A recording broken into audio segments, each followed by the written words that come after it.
12월 5일이에요. 뉴욕에서 인천으로 향하는 대한항공 비행기가 출발을 위해 이제 출발대를 가다가 갑자기 후진을 합니다. 비행기는 사실 후진을 못해요. 이제 뒤로 다 왔던 길 다시 가는 거예요. 이유인 즉슨 이 당시 대한항공 부사장이었던 조현아라는 사람의 지시로 사무장이 기체에서 내리게 되었습니다. 당시 조 부사장은 1등석에서 손님에게 제공되는 땅콩 과자를 받았는데 보통 이코노미 클래스는 비행기가 다 뜬 다음에 서비스를 주잖아요.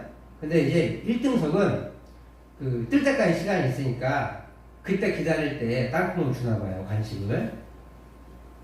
근데 제공하는 방식이 마음에 안 들었던 거예요. 봉지째 주니까 선이 없어 보였던 거예요.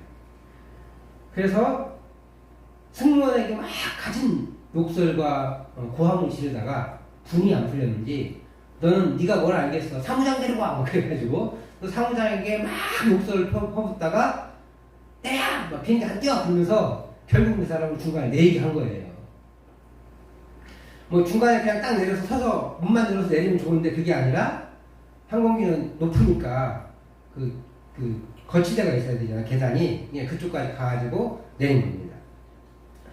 일명 땅콩 회항으로 불려요.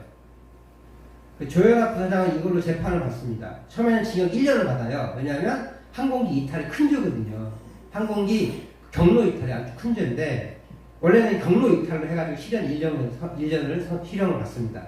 근데 무슨 주기장에서 항공기 8주로에서만 한 거기 때문에 그거 아니지 않냐 막 이렇게 해가지고 경로 이탈이 아니라고 해가지고 징역 10월에 집행유예 2년. 그러니까 실형은 선고는 받았지만 자기가 감옥에 가지는 않은 거예요. 그렇게 감형이 됐습니다. 하지만 이로 인해서 부사장직에서는 사임을 하게 되죠. 이 조현아 부사장에 대해서 법원에서 이슈는 항로를 이탈했느냐 안 했느냐 여기가 이슈가 됐었지만 실제 우리가 기억하는 건 갑질이죠. 갑질은 뭐예요? 사실 계약을 맺을 때 뭐 이렇게 편의상 갑과 을이라고 표현해요. 그래서 좀 주도권이 있는 사람이 갑, 주도권이 없는 사람이 을이에요. 그래서 주도권이 있는 사람이 이렇게 해라 저렇게 해라 요구가 많을 때 그것을 갑질이라고 하는 거거든요. 이것을 이제 전체적으로 이행해서 조금 주도권이 있는 사람이 부하 직원이나 이런 사람들에게 부당한 요구를 할 때 그것을 갑질이라고 합니다. 당시 승무원은 매뉴얼대로 했대요. 원래 그들이 하라는 대로만 공식대로 그대로 서비스를 제공했는데 오히려 조 부사장은 매뉴얼을 인지하지 못한 거예요. 옛날에는 그렇게 했답니다. 접시에다가 땅콩을 해서 줬대요. 근데 그 중간에 어떤 높으신 분이 아니 땅콩은 못 먹는 사람도 많은데 이게 너무 아깝지 않냐 물어보고 이렇게 해라 이렇게 얘기를 하면 했대요. 그래서 메뉴를 바뀐 거예요. 그때부터는 일단 봉지째 주는 거예요. 그리고 심지어 대한항공 안내방송 홍보하는 영상에도 그렇게 통째로 주는 게 찍혀있다고 해요. 그러니까 자기만 모르는 거예요. 그런 부사장인 자기가 모르면서 자기 기분이 나쁜 거잖아요. 지금 나한테 이렇게 주네? 라고 하면서 기분이 나쁘니까 고래고래 소함을 지르고 심지어 책자 같은 거를 이렇게 쿡쿡 찔러가면서 하고 때리기도 하고 이렇게 갑질을 했다는 거죠. 그래가지고 그가 재판에 회부되어 있습니다. 그런데 사실은 이 사무장하고 승무원이 제기한 재판에는 승소했어요. 잘못한 게 없다라고 해서 그 사람은 문제를 묻지 않았지만 어쨌든 그 사람은 법정 구속은 면했지만 부사장을 퇴임하게 되는 그런 불명예를 안았습니다. 근데 이런 갑질 사건이 신약 성경에 많이 나와요. 그게 특별히 오늘 우리 유대인들의 갑질입니다. 오늘 성경은 그 갑질 사건의 종교를 보여주는데요. 오늘 성경 본문은 베드로 사도가 기나긴 공방의 결론을 내는 장면이에요. 우리가 잘 알듯이 바울과 바나바 그리고 사절단이 그 안디옥에서부터 예루살렘으로 내려옵니다. 그리고 그들이 행한 일, 그 성령의 역사를 모두 말했습니다.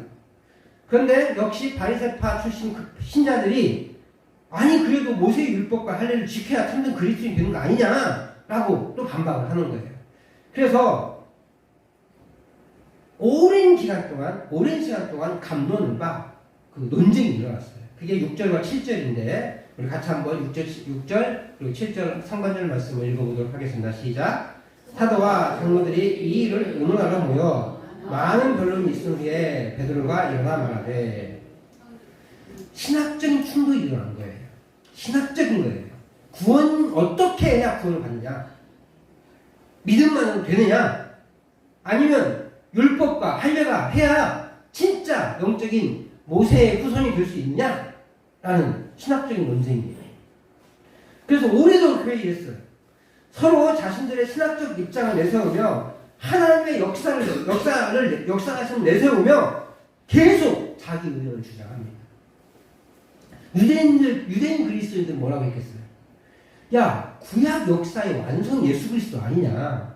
예수님이 그리고 내가 율법을 폐하러 왔다고 하지 않았다. 완성하러 왔다고 했다. 그런데 어떻게 너희들은 그 율법을 폐하면서 할례도 지키지 않으면서 구원받을 수 있다고 하느냐? 이렇게 주장하는 거예요. 일리 있잖아요. 그죠? 그런데 바나바와 바울은 하나님의 구원 역사는 율법이 아니라 믿음이다라고 강조하는 거예요. 하나님이 세우신 믿음의 길이다라고 역사를 하는 겁니다. 그러면서 한 가지 더 첨가하죠. 구약 역사도 믿음으로 구원받는 거다.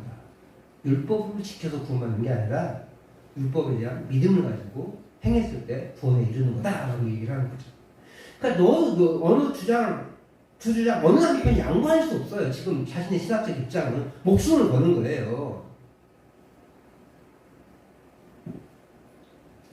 신학적인 문제가 걸렸기 때문에 자신이 그 맞다고 생각하는 그 주장을 목숨을 걸고 펼쳐나가는 거죠. 그러니까 논쟁이 끊이지 않습니다. 뭐 몇 시간을 했는지 몇 날을 했는지 정확히 알 수는 없어요. 근데 오랜 기간 동안 많은 변론이 있은 후에 굉장한 논쟁들이 있었다는 것이 분명합니다. 그렇게 오랜 논쟁을 한 끝에 마지막으로 베드로가 어떤 나타나는 거예요. 옛날 같으면 막 뭐라고 하면서 제가 딱 할 텐데 말 충분히 듣고 그리고 자신도 자기 생각들을 정리했겠죠. 왜냐하면 이 사람도 원래 유대인이잖아요. 바리새파 유대인은 아니지만 유대인 출신이잖아요. 그래서 율법을 너무나 잘 알고 있잖아요. 그런데 중간에 어떻게 했어요? 사도행전 10장에서 하나님이 그 더러운 보자기를 보여주면서 잡아먹으라 하니까 아유 주님 저 안 잡아먹습니다. 한 번도 이런 걸로 율법 어긴 적이 없습니다. 그랬잖아요. 근데 3번씩 하니까 이상하다 싶은데 고넬료가 보내는 사람들이 오잖아요.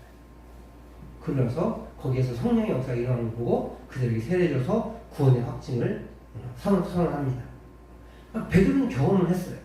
그러다 보니까 자기가 처음부터 이해할 수도 있겠지만 사람들의 말을 충분히 들어보고 또 자기의 생각들을 정리하는 시간들을 가지면서 마지막에 일어서는 거예요. 그리고 최종적인 선언을 한 게 오늘 본문이에요. 그런데 12절을 보면 온 무리가 가만히 있대요. 12절 말씀 한번 읽어볼게요.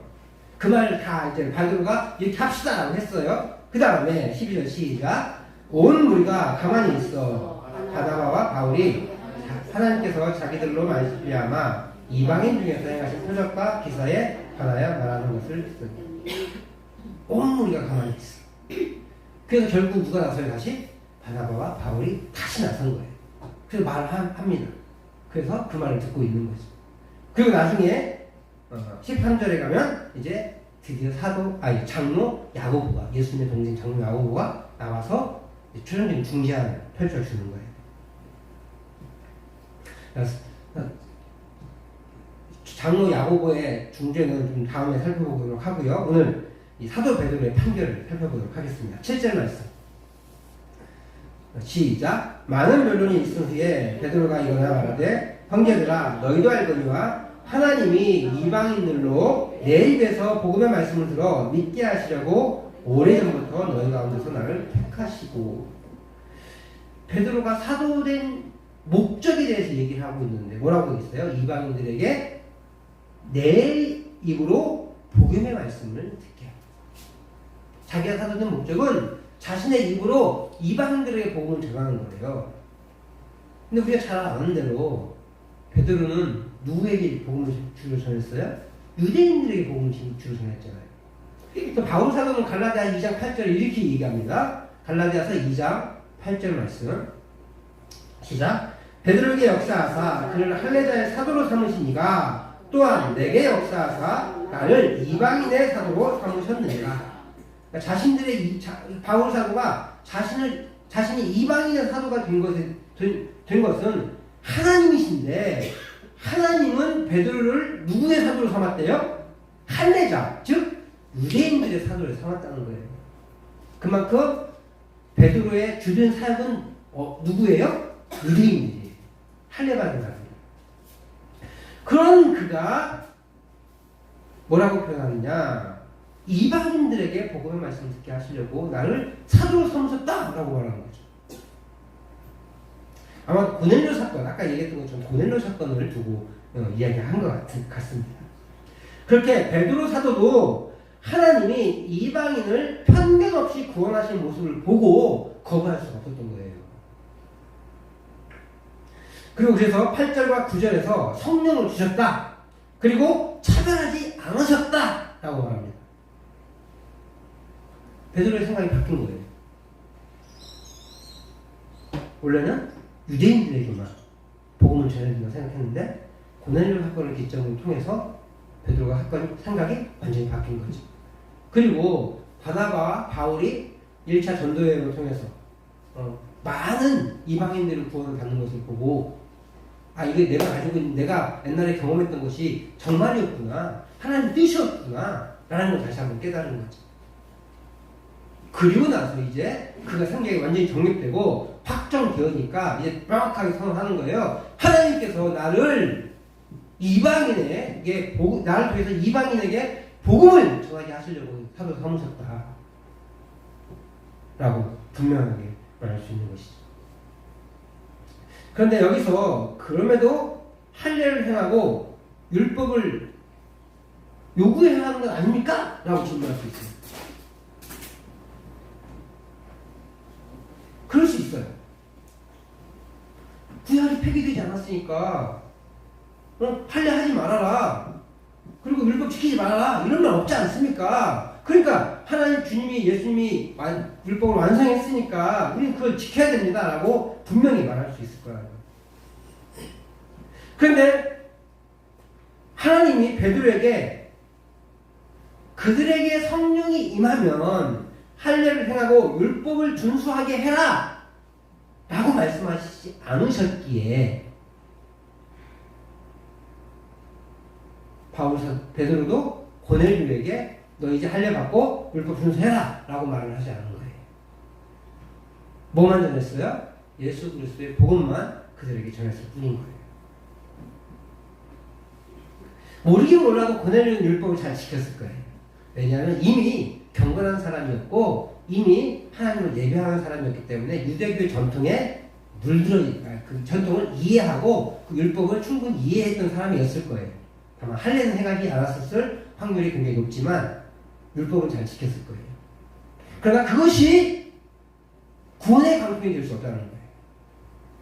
구원은 율법 준수와 할례 시한이 아니다라는 것을 고넬료 사건을 통해서 볼 수 있는 거예요. 그래서 베드로 사도는 명확히 얘기합니다. 10절 말씀에 나와 있는데요. 15장 10절 말씀 같이 읽어보도록 하겠습니다. 시작. 그런데 지금 너희가 어찌하여 하나님을 시험하여 우리 조상과 우리도 능히 내지 못하던 멍에를 제자들에게 주느냐. 별 말씀 아닌 것 같지만 굉장히 심각한 말이에요. 하나님의 율법과 할례를 시행하는 것을 유대인들이 다 못했대요. 우리 조상과 우리도 능히 매지 못했다. 율법을 제대로 안 지켰다는 거죠. 할례는 다 했겠죠. 그죠? 율법은 다 못 지켰다는 거예요. 무엇을 두고 얘기하는 걸까? 율법 다 지켜봤을 텐데. 아마도 이스라엘 역사 가운데 하나님 우상 숭배하면서 율법을 해서 안 지켜나가면서 이스라엘 멸망해 갔잖아요. 그런 모습들을 보여주고 이야기한 것 같습니다. 염두에 두고 이야기한 것 같습니다. 바벨론 포로로 멸망하고 북이스라엘이 야수르에 의해서 멸망하고 그리고 왕국이 다시 회복되지 못하는 모습을 보면서 아마 우리 조상도 멍에를 제대로 매지 못했다라고 선언을 하는 거죠. 그런데 우리들도 멍에를 매지 못했는데 어떻게 이방인들에게까지 그것을 요구하느냐라고 얘기하는 거죠. 근데 반대로 말하면 유대인들도 믿음으로 구원에 이르는 것이다 라고 말하는 거예요.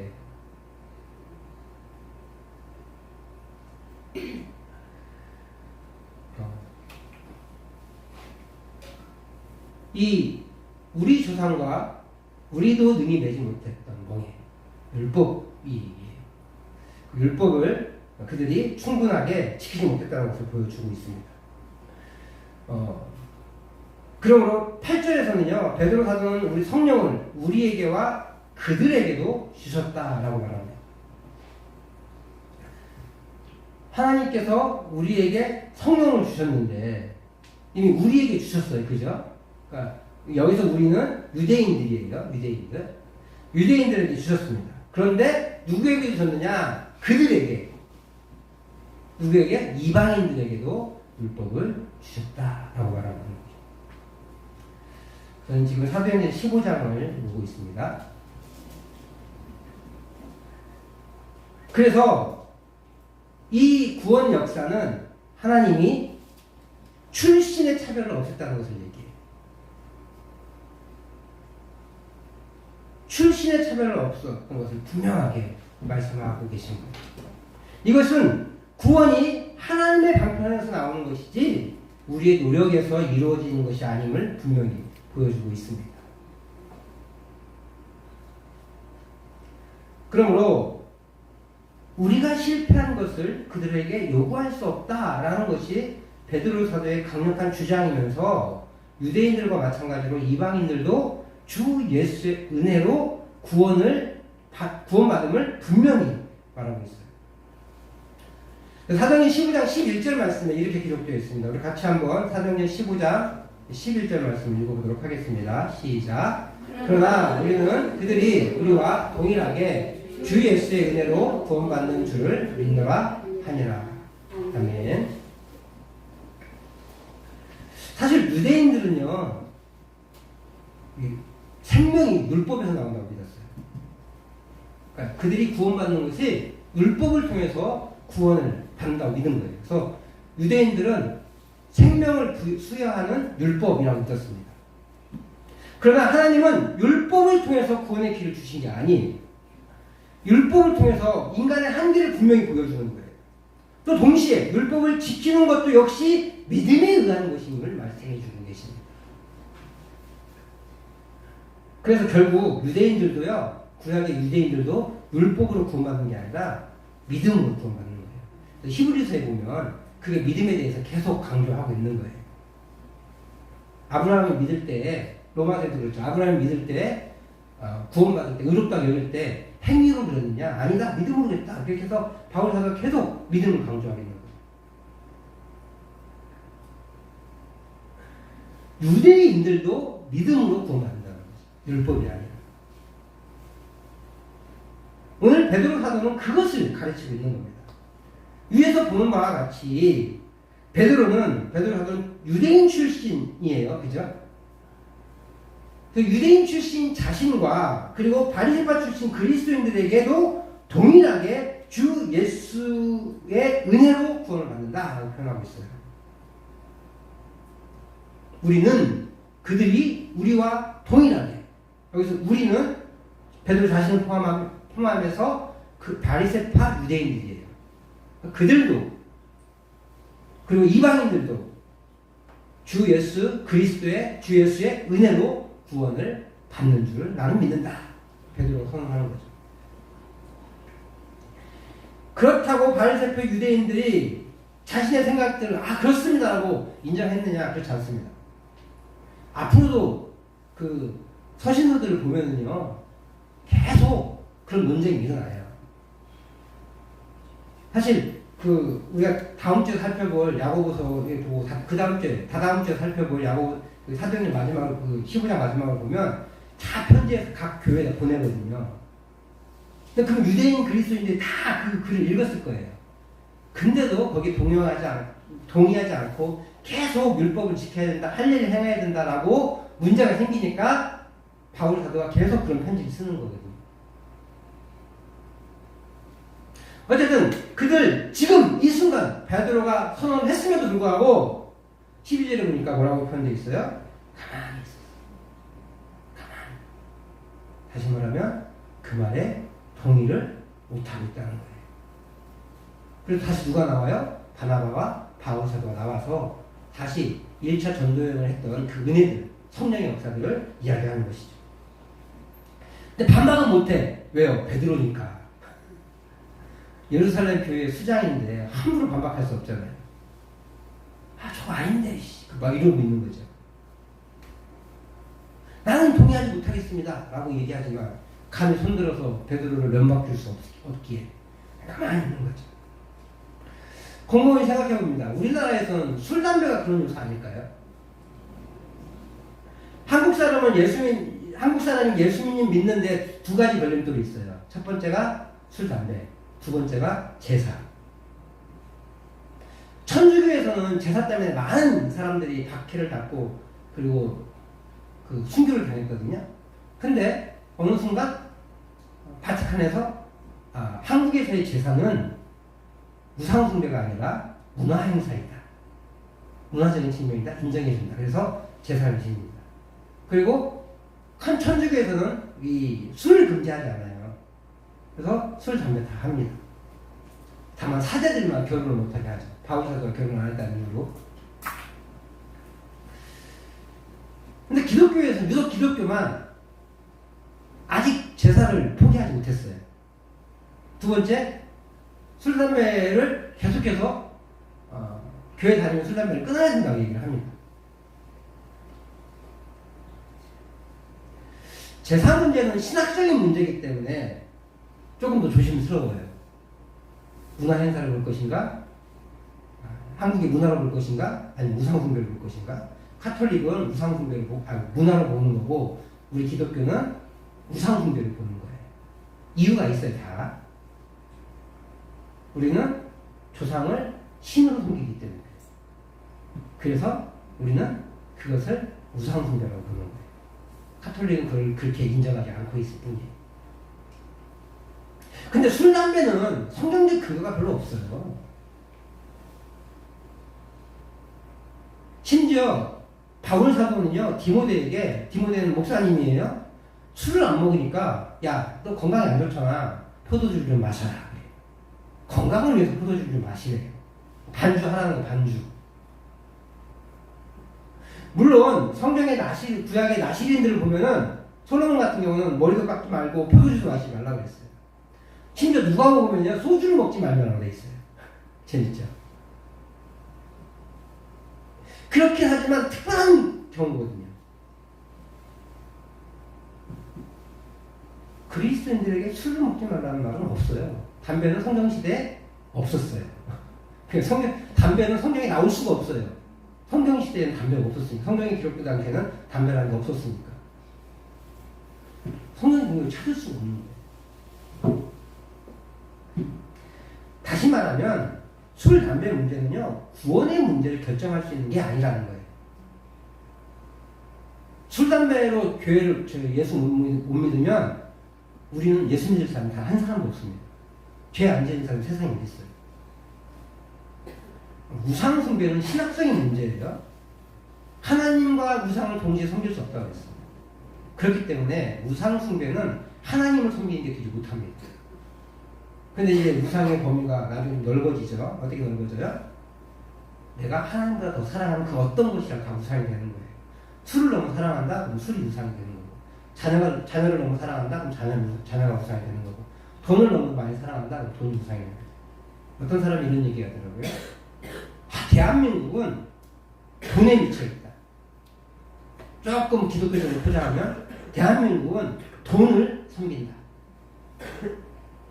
드라마나 어디 보세요. 다 돈 얘기밖에 안 나와요. 예능도 돈 얘기밖에 안 나와요. 세상에 돈 얘기가 이렇게 많은 나라는 우리나라밖에 없을 거예요. 다시 물론 돌아오면요. 한국에서의 이 갑질, 영적인 갑질은 물론 술, 담배를 하는 것이 바람직하다는 건 아니에요. 저는 개인적으로도 이렇게 생각합니다. 술, 담배 문제가 구원에 이를 수는 없지만, 구원에 가를 수는 없지만, 우리의 몸이 하나님의 성전인데, 술과 담배로 하나님의 성전을 더럽힐 이유가 있을까? 라는 정도인 것 같아요. 그리고 하나님께서 예수님 잘 믿는 사람들에게 담배와 술을 끊게 하시는 거 보면, 우리나라에서는 하나님이 술, 담배를 끊는 걸 기뻐하신다는 게 분명한 것 같아요. 하지만 그건 성숙의 문제이지 구원의 문제가 될 수는 없는 거예요. 그래서 우리가요, 조금 사람의 행동에 대해서 좀 너그러워질 필요가 있습니다. 너그러운 마음이 필요해요. 그러면 우리가 사람을 함부로 판단하고 먼저 믿었다고 해서 새롭게 믿는 사람들에게 함부로 훈수하는 것은 어쩌면 믿음의 갑질이라고 볼 수 있어요. 훈수를 할 때는 굉장히 조심스러워요. 원래 훈수는요, 하수가 더 잘 보여. 옆에 있는 사람이 잘 보이는 거거든요. 그래서 분명히 같이 바둑에서 대국을 두면 지는데, 옆에서 이렇게 그 사람이 대국 두고 있는 거 보면, 저렇게 두면 안 되지, 라는 게 보이는 거예요. 우리는 너무 잘 보이기 때문에, 더더군다나 믿음의 선배로서 믿음이 이제 잘하고 있는 사람들의 모습을 보면서 저거 얼마나 가겠어? 라고 하면서 야 그렇게 열심히 하다가 나중에 지쳐 뭐 이렇게 함부로 훈수한다든지 아니면 뭐 술, 담배를 못 끊고 있는데 야 어떻게 예수 믿는 사람 술, 담배는 못 끊냐 막 이러면서 훈계한다든지 마음에 주신 감동이 분명히 있긴 있을 거예요. 그 사람을 보면서 그것도 관심이 있으니까 보이는 거예요. 그렇지만 그 사람에게 어떤 믿음의 훈수를 줄 때는 조금은 더 그런 마음이 있어야 된다는 거예요. 오늘 이 유대인 출신 바리새파 그리스도인들 그리고 이방인 그리스도인들 하나님 둘 다 사랑하는 영혼임이 분명하지만 그 바리새파 유대인 그리스도인들은 자기가 가진 믿음의 우월감을 가지고 있는 거예요. 뭘 했어요? 나는 율법을 다 지켰어. 나는 믿음의 상징인 할례도 행했어. 그렇기 때문에 그 할례도 행하지 않은 인간들, 그 율법을 지키지 않는 인간들 상종할 수 없는 거예요. 내가 그랬듯이 너희도 그래야 나 동일한 그리스도인이 될 수 있다고 할 수 있지 않겠어? 라고 하는 갑질을 행하고 있는 거죠.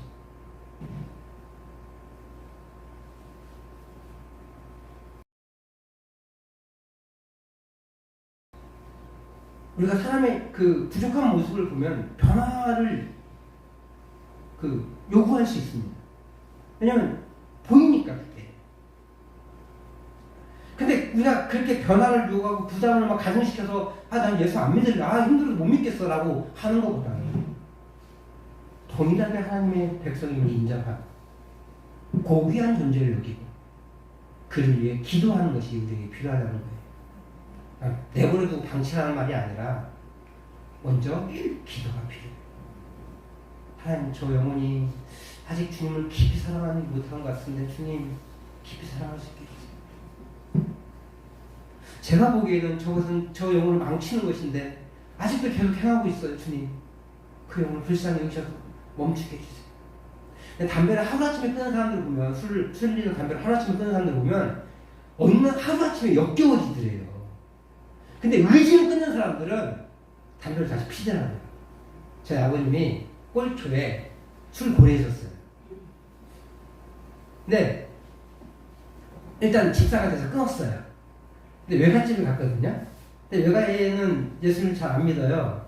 다들 뭐 술, 담배 다 하는데 어머니가 깜짝 놀라셨어요. 술은 마실 줄 알았대요. 담배를 필 줄 몰랐대. 담배를 피우고 계시더래요. 빨리 와가지고 우리 아버지 어머니가 이제 큰 누나 이름 불러서 하거든요. 명순이 아버지.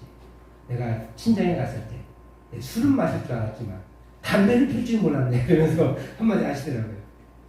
우리 아버지도 집사가 되니까 한번 끊어보겠다고 한 거예요. 안 끊어지는 거죠. 나중에 제가 한참 일 지나서 제가 고등학교 때쯤이었던 것 같아요. 아버지가 진짜 끊어야겠다는 결심을 확실하게 하시더라고요. 어떻게 하셨냐면, 이거는 개인적인 신앙 간증이에요. 이 진리가 아니고. 아버지가 한번 사고를 당하면 그 사고가 지나치게 오래 가더래요. 예를 들어서 한 번은 자전거를 넘어지셨어요. 넘어지면 찰과상이잖아요. 기껏해 한 일주일이면 나아요. 뼈가 좀 다쳤어도 한 열흘이면 나아야 되는데 점점 악화가 되는 거예요. 병원에 입원하셨어요. 뭐 이런 일들이 생겨나는 거예요.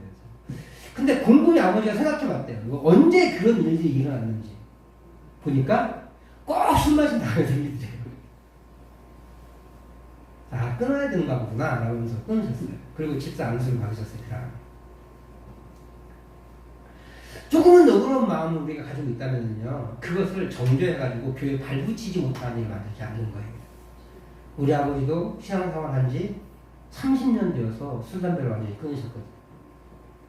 그리고 하나님 그걸 기뻐하셨는지 안수 집사를 주시더라고요. 우리가 11월 19일, 우리는 추수감사주의로 지킵니다. 그러면서 동시에 세가족 초청주의로 지킬 거예요. 우리가 초대하기 원하는 대부분의 사람들이 믿다가 실족했거나, 아니면 지금 그래서 믿지 않거나, 이런저런 핑계를 대면서 나오지 않는 분들일 거예요. 그분들에 대한 우리의 평가가 나름 있겠죠. 뭐 믿음이 없다, 뭐가 없다, 이렇게 하겠죠. 그러나 내가 가진 기준으로 상대를 대하고 그 기준에 모자라면 함부로 정죄하고 무시하는 그런 일을 우리가 좀 접어두셔야 될 것 같아요. 어떻게 해야 그들을 다시 초대할 수 있어요? 사랑으로 바라봐야 되는 거죠. 영혼을 살리는 데 더욱 집중할 수 있어야 돼요. 그래야 그들의 부족한 모습, 약한 모습들을 통해서 그들 함부로 정죄하지 않고 다시 권면할 수 있고 다시 섬겨나갈 수 있는 거예요.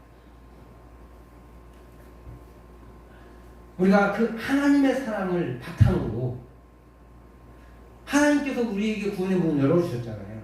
그 사랑을 바탕으로 믿음의 갑질을 넘어서 한 영혼을 구원하는 사람이 우리의 있기를 소망합니다. 하나님이 우리를 구원하실 때 어떤 자격이 있어서 구원하신 게 아니라는 걸 우리가 알고 있잖아요. 전적으로 하나님의 편에서 하나님의 사랑으로 우리를 구원하셨어요. 그 구원의 길을 열어놓으신 거예요. 마찬가지로 우리가 그런 하나님의 사랑을 받은 존재들이라면 내가 먼저 믿은 사람으로 갑질을 해야 할 것이 아니라 그 하나님의 사랑을 받은 것을 귀하게 여기고 그 사랑을 통해서 그 성도들을, 그 사람들을 사랑으로 바라보고 한 영혼을 구원하는, 그리고 우리의 가정을 구원하는데 진력하여 그리고 섬겨나가는 우리 구민중앙교회 성도님들 되시기를 주의 이름으로 축복합니다.